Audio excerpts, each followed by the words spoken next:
ఇంకెన్నాళ్ళు రెంటింట్లో ఉంటాం? సొంత ఇంటి కలను నెరవేర్చుకుందాం. Suman TV biggest property expo October 18th, 19th HSCC Novotel Hyderabad. ఇప్పుడే ఫ్రీ ఎంట్రీ కోసం కాల్ చేయండి.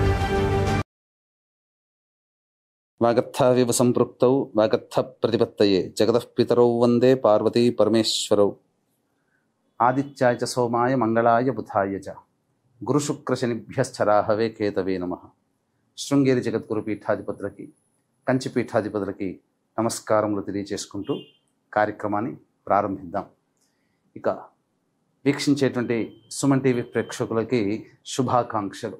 ఎందుకనంటే ప్రతి వ్యక్తి కూడాను ఏదో ఒక రాశిలో జన్మిస్తారు కదా. నవగ్రహాలలో అత్యంత శుభకరుడైనటువంటి గురుగ్రహ మార్పు 18 అక్టోబర్ నుంచి మారబోతుంది. 5 డిసెంబర్ వరకు ఉండబోతాడు. ఎందుకయ్యా గురువుకి ఈ గ్రహ మార్పు అనేటువంటిది, రాశి మార్పు జరుగుతుంది కదా గురువు, ఎందుకంత ప్రాధాన్యత అని అంటే, గురువు ఉచ్చస్థితిలో ఉండేటువంటి కర్కాటక రాశిలోకి మారుతున్నాడు. 18 అక్టోబర్ వరకు గురుగ్రహము కొన్ని రాశుల వారికి మంచి, కొన్ని రాశుల వారికి చెడు ఫలితాల్ని ఇవ్వడం జరిగింది. తర్వాత తనకి తాను అత్యంత శుభప్రదమైనటువంటి ఉచ్చస్థితి అయినటువంటి కర్కాటక రాశిలోకి గురుగ్రహ మార్పు ఉండబోతుంది.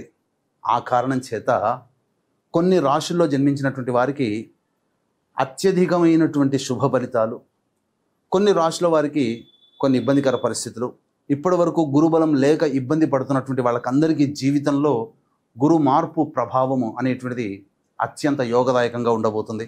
వివాహం కాని అబ్బాయిలు అమ్మాయిలకి కొన్ని రాశిలో జన్మించినటువంటి వారికి జీవితంలో శుభ ఘంటికలు మోగబోతున్నాయి. ఎన్నాళ్ళ నుంచో ఎదురు చూస్తున్నటువంటి శుభ పరిణామాలు మీ జీవితంలో రాబోతున్నాయి.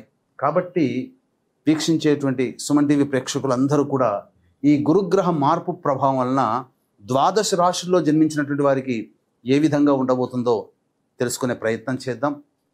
ఇక మిగతా గ్రహాల యొక్క స్థితిగతులు కనుక చూసినట్లయితే, శని యాజ్ యూజువల్గా మీనరాశిలో, అలాగే రాహువు కుంభరాశిలో, కేతువు సింహరాశిలో స్థితి పొంది ఉండడం జాతకరీత్యా.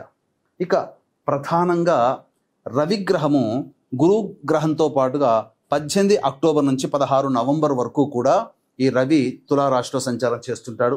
అలాగే 17 నవంబర్ నుంచి 15 డిసెంబర్ వరకు కూడా రవి ఈ యొక్క వృశ్చిక రాశిలోకి సంచారం చేస్తుంటాడు. ఇక మరొక గ్రహమైనటువంటి కుజుడు 27 అక్టోబర్ వరకు ఈ తులారాశిలో సంచారం చేస్తూ ఉంటే, 27 అక్టోబర్ నుంచి 7 డిసెంబర్ వరకు వృశ్చిక రాశిలో సంచారం చేస్తుంటాడు. ఇక మరొక గ్రహమైనటువంటి శుక్రగ్రహము 3 నవంబర్ నుంచి 26 నవంబర్ వరకు తులారాశిలో, అలాగే 27 నవంబర్ నుంచి 21 డిసెంబర్ వరకు వృశ్చిక రాశిలో శుక్రగ్రహ సంచార ప్రభావము.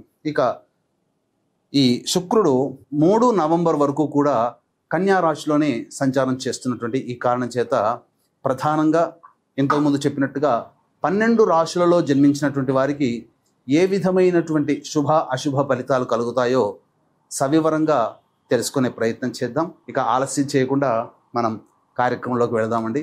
తర్వాత ఈ యొక్క రాశిలో జన్మించినటువంటి వారికి, 12 రాశిలో జన్మించినటువంటి వారికి శుభ ఫలితాలు ఉంటే మరింత శుభ ఫలితాలు పొందడం కోసం, మరియు అశుభ ఫలితాలని గురుగ్రహం ఇస్తున్నట్లయితే మరింత యోగాన్ని కలగచేయడం కోసం ఎటువంటి పరిహారాలు పాటించాలి, ఒక్క గురుడే కాకుండా మిగతా గ్రహాల యొక్క శుభాశుభ ఫలితాలని కూడాను బేరీజ్ వేసుకొని మనం సవివరంగా తెలుసుకునే ప్రయత్నం చేద్దాం. 12 రాశులలో మొదటిదైనటువంటి మేషరాశి వారికి గురువు అతిచార మార్పు వల్ల కలిగేటువంటి ఫలితాల గురించి తెలుసుకుందాం.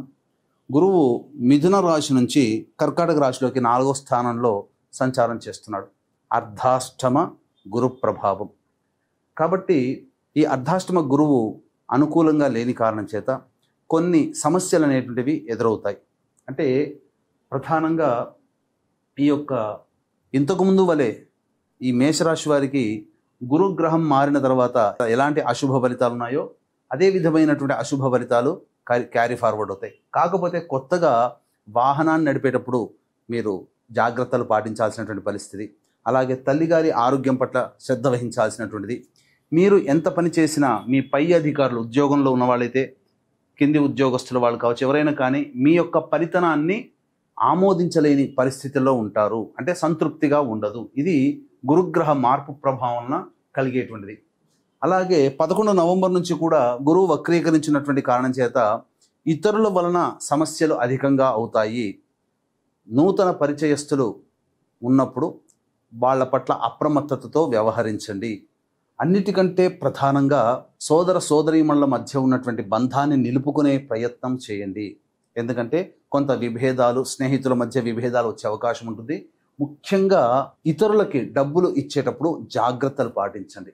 ఎందుకనంటే ఈ గురుగ్రహ మార్పు అనేటువంటిది అతిచారం వల్ల మేషరాశి వారికి ఉండబోతుంది కదా. దీని ప్రభావం వలన ధన నష్టము, కీర్తి నష్టము, అలాగే పనులలో అనుకూలత లేకపోవడం అనేటువంటివన్నీ కూడా ఈ గురుగ్రహ మార్పు ప్రభావంలో కొత్తగా చోటు చేసుకుంటాయని చెప్పవచ్చు. దీనికి తోడుగా మనం చూసుకున్నట్లయితే 12వ స్థానంలో శని వక్రీకరించినటువంటి కారణం చేత ప్రధానంగా ఈ యొక్క ఏలినాటి శని ప్రభావం మేషరాశికి, అర్ధాష్టమ గురు ప్రభావము కూడా తోడై ఉండడం, అలాగే ఇక 17 నవంబర్ నుంచి రవి అష్టమ స్థానంలో సంచారం చేస్తుంటాడు. అలాగే 18 అక్టోబర్ నుంచి 16 నవంబర్ వరకు సప్తమ స్థానంలో రవి యొక్క సంచార ప్రభావం. ఈ యొక్క రవి సంచార ప్రభావం కూడా జాగ్రత్తగా గమనించాల్సినటువంటిది. ముఖ్యంగా ఈ 18 అక్టోబర్ నుంచి 16 నవంబర్ వరకు రవి యొక్క ప్రభావం వలన దంపతుల మధ్య కానీ, వ్యాపార భాగస్వాముల మధ్య కానీ కొంత విభేదాలు, అలాగే ప్రభుత్వపరమైనటువంటి దండనలు ఎదురయ్యేటువంటి అవకాశం. అంటే వాహనం నడిపేటప్పుడు, ఉదాహరణకి ఉజ్జాయింపుగా చెప్తున్నాను, వాహనాన్ని నడిపేటప్పుడు ఫైన్స్ పడేటువంటి అవకాశం ఉండడం, ఇలాంటివి ప్రభుత్వపరమైనటువంటి దండనలు, మీకు ఐటీ రిటర్న్స్ చేసేటువంటి సందర్భంలో కొంత ఇబ్బందికర పరిస్థితులు ఎదురవ్వడం, ఇలాంటివి ఈ మేషరాశిలో సంబంధించి జన్మించినటువంటి వాళ్ళకి రవిగ్రహ ప్రభావం 18 అక్టోబర్ నుంచి 16 నవంబర్ వరకు ఉండడం వల్ల ఏర్పడేటువంటి స్వభావం చెప్పవచ్చు. ఇక రవి అష్టమ స్థానంలో రవి సంచారం చేస్తున్నటువంటి కారణం చేత ఉద్యోగస్తులకి ప్రధానంగా కొంత ఆందోళనకరమైనటువంటి జీవితం. కాబట్టి మేషరాశిలో జన్మించినటువంటి వాళ్ళు, ఉద్యోగస్తులు ఎవరైతే ఉంటారో వారు 18 అక్టోబర్ నుంచి సంబంధించినటువంటి 15 డిసెంబర్ వరకు కూడా ఎటువంటి కొత్త ఉద్యోగాలు వెతుక్కోకుండా ఉండడమే చాలా మేలనేటువంటి విషయాన్ని గమనించుకోవాలి. మీరు ప్రధానంగా ఉద్యోగస్తులు చాలా జాగ్రత్తగా వ్యవహరించాల్సినటువంటిది. ఉన్న ఉద్యోగంలోనే సంతృప్తి పడేటువంటి విధంగా మీరు మీ యొక్క మానసిక స్థితిని అలవర్చుకోండి. కొత్త ఉద్యోగాల కోసం వెంపర్లాడకండి. సరైన సమయము మీకు గురువు అనుకూలంగా లేదు, శని అనుకూలంగా లేదు, రవి అనుకూలంగా లేకపోవడం. అలాగే శుక్రగ్రహ సంచారం చూసుకున్నట్లయితే 3 నవంబర్ నుంచి 26 నవంబర్ వరకు తులారాశిలో. ఈ యొక్క శుక్రుడు కూడా అనుకూలంగా లేని కారణం ఎప్పటి వరకు 26 నవంబర్ వరకు. కాబట్టి జాతకరీత్యా మనం చూసుకున్నాం. అలాగే ప్రధానంగా ఒక్క రాహు మాత్రమే లాభస్థానంలో ఉన్నాడు. ఒక్క రాహు ఎంతవరకు సపోర్ట్ చేయగలుగుతాడు అనేటువంటి విషయాన్ని గమనించుకోవాలి. కాబట్టి ఏతావాత చెప్పొచ్చేది ఏమిటంటే, గురుగ్రహ మార్పు కొత్త చిక్కులు తీసుకొని వస్తే ఉన్నటువంటి గ్రహాల యొక్క స్థితిగతుల బట్టి కూడా అనుకూలంగా లేకపోవడం వలన మేషరాశిలో జన్మించినటువంటి వాళ్ళు జాగ్రత్తలు పాటించాలి. ముఖ్యంగా ఆరోగ్యం పట్ల కూడా శ్రద్ధ వహించాల్సినటువంటి పరిస్థితి. కాబట్టి జాగ్రత్తలు తీసుకోండి. ఏది ఏమైనప్పటికీ కూడా ఈ యొక్క గురుగ్రహ మార్పు మేషరాశి వారికి చాలా వరకు చూసుకున్నట్లయితే తక్కువ పరిమాణమే ప్రయోజనాలు కలుగుతున్నాయి. గురువు, శని, అలాగే రవి, శుక్రుడు, ఈ గ్రహాల మార్పు అయితే చూసుకున్నట్లయితే శుక్రగ్రహము 27 నవంబర్ నుంచి 21 డిసెంబర్ మధ్యకాలంలో వృశ్చిక రాశిలో సంచారం చేస్తున్నటువంటి కారణం చేత కొంతవరకు శుభ ఫలితాలు అనేటువంటివి ఉంటాయి. అనగా 27 నవంబర్ నుంచి దంపతుల మధ్య ఉన్నటువంటి విభేదాలు తొలగిపోయి ఆనందకరమైన జీవితము అనేటువంటిది ఏర్పరచడానికి అవకాశం ఉంటుంది. ఇక విద్యార్థులు బాగా కష్టపడితే తప్ప ఫలితాలు పొందలేనటువంటి పరిస్థితి అనేటువంటి విషయాన్ని గమనించుకోవాలి. ఇక వ్యాపార రంగంలో ఉన్నటువంటి వాళ్ళకైతే ఎఫ్ఎంసీజీ రంగంలో కానీ, రెస్టారెంట్, హోటల్ బిజినెస్ రంగంలో కానీ, కళాశాలలు, జ్యువెలరీ రంగంలో ఉన్నటువంటి వాళ్ళు, వీళ్ళందరూ కూడా జాగ్రత్తలు పాటించాల్సినటువంటి పరిస్థితి. వ్యాపారంలో వ్యాపార వృద్ధికి ఇది అనగా వ్యాపార విస్తరణకి అనుకూలమైనటువంటి సమయం కాదనేటువంటి విషయాన్ని జాగ్రత్తగా గమనించుకోవాలి. ఇక ఏతావాత చెప్పొచ్చేది ఏమిటంటే, ఈ యొక్క కుజుడు కూడా 27 అక్టోబర్ వరకు కూడా తులారాశిలో సంచారం చేస్తున్నాడు. సప్తమ కుజ ప్రభావము. ఇది జాగ్రత్తలు పాటించాల్సినటువంటిది.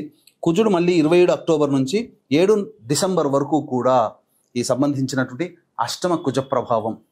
తర్వాత ఒక రాహుగ్రహ ప్రభావము తప్ప చాలా మటుకు అన్ని గ్రహాలు కూడా అనుకూల లేని కారణం చేత తక్కువ ప్రయోజనాల్ని మాత్రమే పొందగలిగేటువంటి పరిస్థితి ఈ యొక్క మేషరాశిలో జన్మించినటువంటి వాళ్ళు ఉన్నారు. కాబట్టి ఎటువంటి కొత్త నిర్ణయాలు తీసుకోవాల్సినటువంటి పరిస్థితి ఇప్పుడు ఈ సంవత్సరం మొత్తం కూడా లేదు అనేటువంటి విషయాన్ని వీక్షించేటువంటి మేషరాశిలో జన్మించినటువంటి సుమన్ టీవీ ప్రేక్షకులు గమనించాలి. దైవత అనుగ్రహాన్ని పొందే ప్రయత్నం చేయాలి. ఎందుకంటే దేవకారక గ్రహమైనటువంటి గురువు అనుకూలంగా లేని కారణం, అలాగే మిగతా గ్రహాలు కూడా అనుకూలత లేని కారణం చేత దైవానుగ్రహాన్ని పొందే ప్రయత్నించాలి. దీన్ని దృష్టిలో పెట్టుకునే మన పీఠం ఆధ్వర్యంలో సంవత్సరం పొడుగుతా సర్వదోష నివారణ పూజలు, హోమాలు అనేటువంటివి అతి సామాన్య మానవుడు కూడా పాల్గొనే విధంగా చేయడం జరిగింది. అవకాశం ఉన్న వాళ్ళు కార్యక్రమ తదనంతరం కాంటాక్ట్ చేసి దైవానుగ్రహాన్ని పెంపొందించే విధంగా సర్వదోష నివారణ పూజలు, హోమాలు మనం ప్రతి నెల జరిపించడం జరుగుతుంది. కార్యక్రమ తదనంతరం కాంటాక్ట్ చేసి మీ గోత్రనామాలు నమోదు చేసుకోవచ్చు. అలాగే ప్రతిరోజు కూడా దత్తాష్టకం, కాలభైరవాష్టక పారాయణము, అలాగే గురుచరిత్ర పారాయణం అనేటువంటిది ఈ మేషరాశిలో జన్మించినటువంటి వాళ్ళు కనుక చేసినట్లయితే తప్పనిసరిగా ప్రయోజనాలు పొందుతారని చెప్పవచ్చు. సర్వం శ్రీ ఉమామహేశ్వర పరబ్రహ్మార్పణమస్తు.